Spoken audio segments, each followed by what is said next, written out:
Les cantines en entreprise sont en première ligne et pour cause, selon une récente étude de l'Institut Pasteur, 15% des cas identifiés Covid sont dus à des contaminations dans le milieu du travail, surtout lors des pauses repas.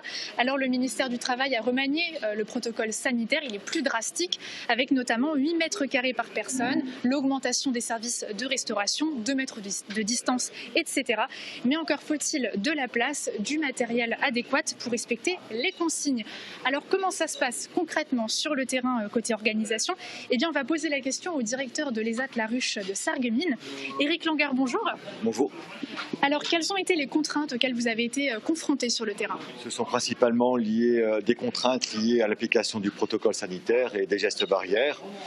Nous avons par exemple mis du plexiglas, demandé dès lors que quelqu'un se lève de porter obligatoirement le masque, de préparer au préalable les plateaux repas pour éviter des manipulations supplémentaires.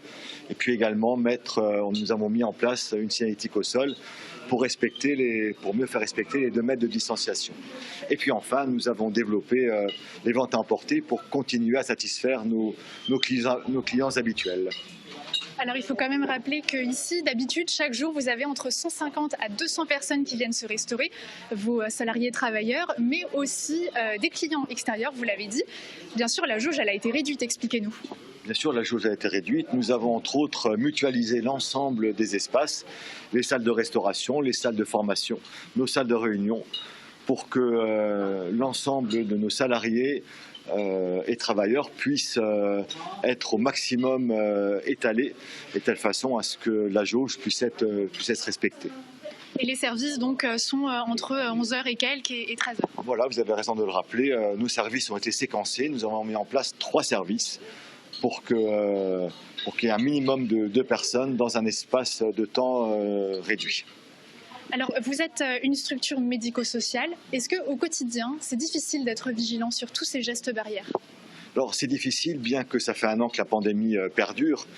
C'est difficile, mais on continue à appliquer les règles quotidiennement, à les rappeler quotidiennement. C'est essentiel pour nous. Bien que les règles soient correctement appropriées, il est quand même essentiel de les rappeler quotidiennement et régulièrement. Merci beaucoup Éric Langard.